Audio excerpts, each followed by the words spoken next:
I'm Gary DeMar. Welcome to Vantage Point.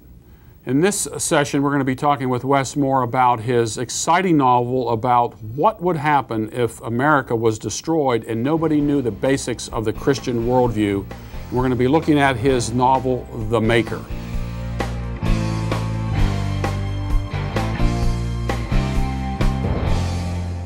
Vantage Point is brought to you by American Vision.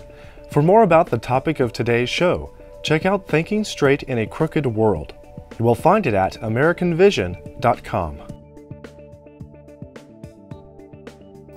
Wes, you, in addition to what you do in the area of apologetics and evangelism, you've tried your hand at writing a novel. Yes. I've tried my hand. I can't get past, like 2 pages. Oh, wow. So talk a little bit about what The Maker is all about. Right. The Maker is an apologetics novel. Okay. The concept came to me as I did my evangelism. I was in sales for 13 years. And as I would do evangelism with lost people, and I would give them nonfiction titles, Lee Strobel, Josh McDowell, the defense of the faith kind of stuff. And what I found is, overall, they didn't read them.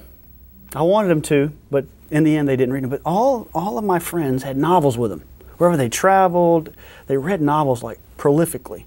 So I thought, what if I could take the arguments and integrate them into a story that would captivate people, put it into a novel which people are reading today like crazy anyway. All you have to do is think of the Da Vinci Code, 40 or 50 million copies, well, whatever again, they back sold. to I mentioned in a previous session about Ben-Hur, Lew Wallace. Excellent. I mean, a great film, and the reason I liked it so much, because instead of trying to put the Bible in a film format, which that's not the way the Bible works. Right.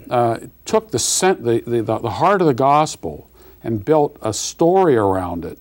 And when you watch it, even today, it's very compelling. Very good. And much better, I think, than the Passion, because it centers around a man who, kind of lost his faith, but at the same time was trying to hold on to all this, and the world collapsing around him. Right. So it is a great vehicle. Right. So that was the idea. And I know a lot of evangelistic novels have been written, but I wasn't aware at the time of very many that incorporated arguments to defend the faith and tear down the lost person's worldview at the same time they're telling the story and trying to present the gospel.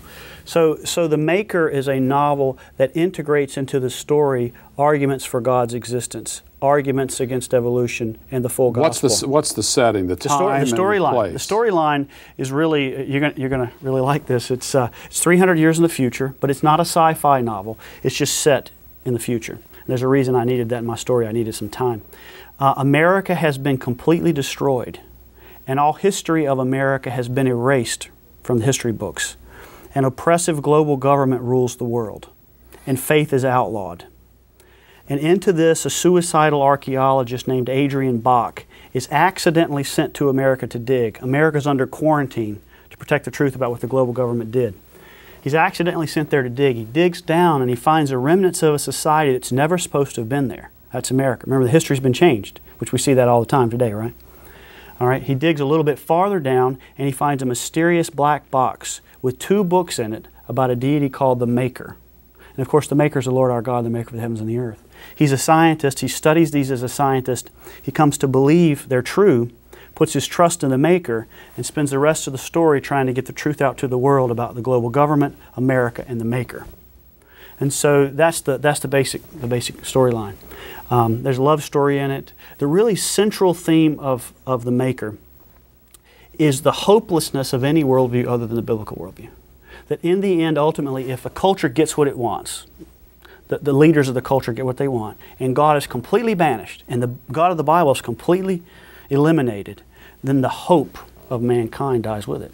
And so we see this in the suicidal character of Adrian Bach, and we see his transformation as he comes to know of this Maker, and the purpose that the Maker has for his life, and you see him, you see the character transformation in him. So that's the. There have been a lot of these. I kind of like these apocalyptic type adventures. There've been lots of them. Of course, there's a movie with Charlton Heston was in. It was called The Omega Man, and then I Am Legend, which right. I Am Legend was the novel, and then there was a movie that came out called The Last Man on Earth, and then it was The Omega Man, and then they actually came out with the actual title of the book, I Am Legend. But it's, this, set in the future, and everything is gone, and in that particular novel, this doctor who's trying to find this cure for this, this plague, he becomes a Christ figure. He gives his blood that has these immunities to it, and that is the essence of it all. But there have been, lots of these. In fact, the Book of Eli is somewhat similar to that. Very similar. And what's interesting about that particular film is that both sides understand the importance of the Bible. Mm-hmm. That if you get a hold of the Bible and you get to interpret it, don't tell people what's in it. Right. You can lead them astray. Right. But if you get the Bible and put it in the hands of the people, then you begin to see a prosperous society. Right. So and so the differences, there would be a couple of differences. There is America has been destroyed, but the rest of the world remains intact. And in the story, what I've sort of envisioned is a European Union and the United Nations sort of coming together to control the world and ultimately to destroy America. America fades in its power, economic and military power, which is very possible. And since my views on eschatology are different from the mainstream, a lot of people see the demise of America as the end of everything. That isn't necessarily the case, because we've seen cultures in the past.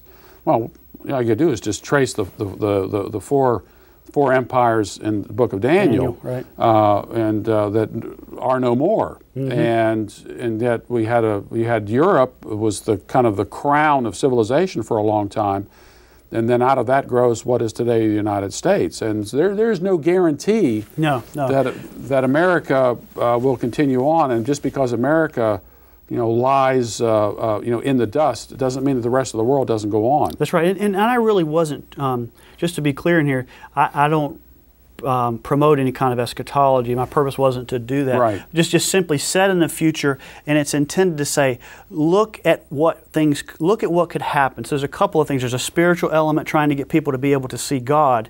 And then there's also the sort of political, social element. What happens if the powers that be get what they really want? And so you have the control and oppression of a world dominating government. In the story itself, I integrate the whole healthcare issue, and one of the ways that the government tracks and controls people is through a chip that's implanted that for the purposes of healthcare, monitoring vitals and carrying records and so on. But that becomes a device that's implanted in every child at birth and stays forever, and so it becomes a way for them to control the population. I envision a future where we kind of think now that scientific progress is just going to continue to grow, and we're going to be Star Wars and Star Trek in a couple hundred years. But what I suggest in the book is that if there is truly a global government that's dominating and oppressing the world, what incentive do they have to research, to move things ahead? I mean, in the end, the angle that they have is power. Well, when you get it, why explore space? Why spend the money on it? Why develop new technologies to fight diseases? Well, you control people. The other thing I think your audience would find interesting is that one of the central pieces of the story and the way that the government controls people is by controlling the information they can receive. And so there is, in the story, the government has completely taken over all forms of communication. They dominate what I call the global net, which is the internet, visual, television, audio. They own all the information in the world. And so they have this one thing a week. It's called the Global Cast. And it's on a Friday at 5 o'clock. And every person in the global government, in the global community, has to watch it live and read the files that are downloaded, and that's their only source of information. And so I've got this one part in the book I want to just read you quickly if I could, which really I think your audience will find very interesting. This is in chapter 39, where there is a briefing going on where they run the global cast. They call it the nest. That's where they run the global cast. And there's a woman there giving a briefing to high-level dignitaries, and this is what she says. She says, when it comes to maintaining and expanding the global government's power, The importance of the Globalcast cannot be overemphasized. The Globalcast, that communication vehicle they have. Through centuries of human experience, we have learned that the key to controlling a population does not simply lie in brute force, as important as that is. The lowest cost and most efficient way to master the masses is to control the information they receive. What they are allowed to know about the world around them, what they are allowed to know about their government, and what they are allowed to believe. By doing this, we can master their minds. Given this truth, the Globalcast is the most effective ongoing human control instrument in the history of mankind. And when combined with the power of the military and complete control of the global educational infrastructure, the boundaries of the power it can produce cannot be measured or imagined. See, this was the difference. Antonio Gramsci, who was a Marxist, he says, look, if you're really going to control people, you have to do this, what he called the long march through the institutions. You had to take over all the institutions, and that included, at the time, radio and of course the newspapers and so forth. He said the old Marxist way of revolution, of using power, raw power, wasn't going to work over a period of time. So we've entered into this type of thing, and of course, my hope is we've got a challenge to it. Oh, sure, I believe we do. Yeah, and the great thing is, this is why apologetics is so good and why Christians need to be engaged in it, because we don't want to end up like that 300 years from now. That's right. And all of the means are, in fact, at our disposal to bring about change in our society if, in fact, Christians will engage the culture at every level. And this is what makes apologetics so important. So, yeah. So that's it. So, and one other unique thing I'll mention just very briefly is that the story in the 300 pages that are the novel, I never actually used the word God, Jesus, or Bible, even though they're plainly evident in there. And I wrote it as a parable. When Jesus was a certain king, and people could understand the parable, they would understand the parable even if they got angry at the truth of the parable. And so afterwards he'd explain the parable. And so what I tried to do was give a book that a lost person is not going to see. It's a Jesus, book. Okay, only after the story is over do I explain the parable. And I say, hey, can I talk to you for a moment? And then I've got 80 pages of nonfiction material where I answer questions about God, Jesus, science, truth, and the Bible. This is our short apologetics answers in the back of here, and the gospel is repeated. So people want to get this, where can they go? Evidenceamerica.org. Just go to our website. And what else do you have? You have this forcefully advancing. Talk a little bit about what that is. Forcefully advancing, we talked in one of our previous sessions about befriending the lost, understanding their objections, giving them answers, presenting the gospel. That is what this book does. It presents that model of engaging the lost with sample questions, ideas about what things you can do, how to deal with objections, present the gospel. Okay, now you have a new book coming out.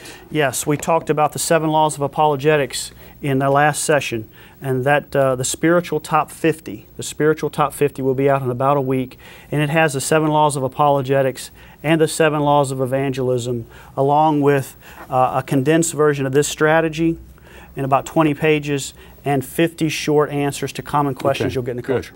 Well, Wes, thank you for coming on the show and spending some time with us. And again, it is evidenceamerica.org. It's Wes Moore.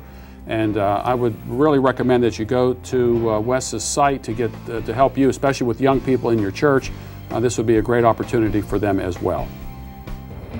For more related to today's show, check out the highly rated title, Thinking Straight in a Crooked World, by best-selling author Gary DeMar, president of American Vision. Gary DeMar shows the power of biblical thinking and the desperate need for it in the church today.